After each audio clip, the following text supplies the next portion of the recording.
Imagine being trapped in a room hotter than a sauna with no escape. For thousands of California inmates, this isn't a nightmare. It's daily life. But here's where it gets controversial. The state's recent plan to tackle sweltering prison conditions is a $38 million pilot program, not a full-scale solution. Critics argue it's a Band-Aid on a bullet wound. And this is the part most people miss. The program will only test cooling systems in 3 of California's 31 prisons, benefiting just 8,000 of 91,000 incarcerated individuals. With climate change turning summers into infernos, the debate over prisoner welfare and who bears the cost has never been hotter.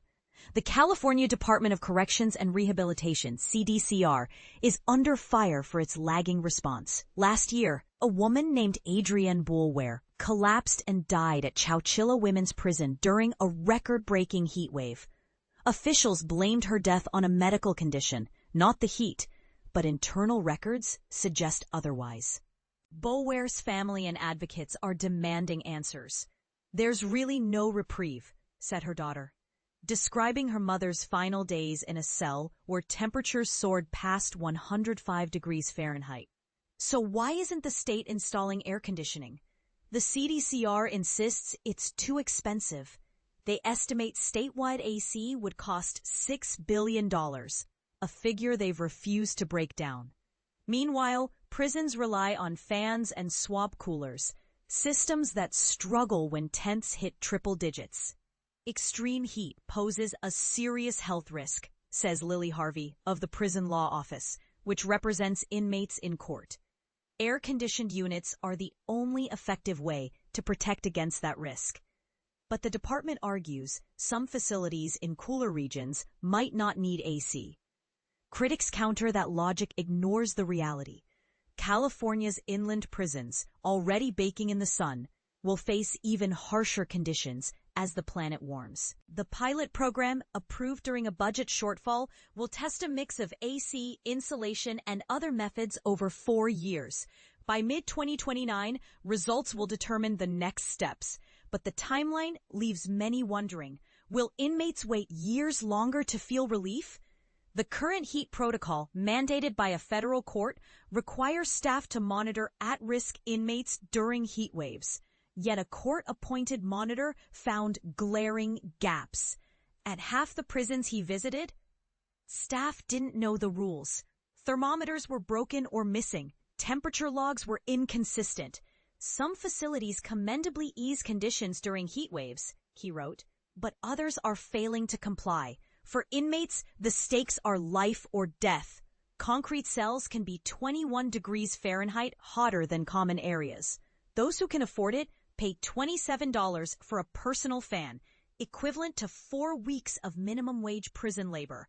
Others resort to soaking sheets in sinks, only to trap humidity and develop rashes. "I've never sweated so much, continuously, all day," said Lawrence Cox, an advocate who spent time in desert prisons. Heat disrupts everything. Counseling sessions shift to cramped spaces, group therapy is canceled, and programs vanish when inmates are forced indoors.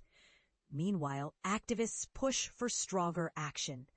A proposed bill would mandate digitized temperature monitoring and lower prison temps to 78 degrees Fahrenheit. Though it passed assembly committees, the Corrections Department estimates compliance could cost $10 to $20 billion.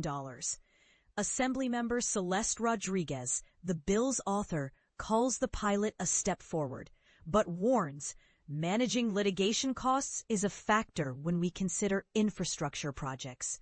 She's holding the legislation until next year, urging officials not to lose momentum. In Texas, a federal judge recently ruled that the lack of AC in prisons violates constitutional rights. California's attorneys reject the comparison, citing very few sentinel events linked to heat. But U.S. District Judge John Tiger has signaled growing concern. "This is a medical issue," he said in a June hearing. "It's only going to get bigger with time." As the debate rages, one question lingers.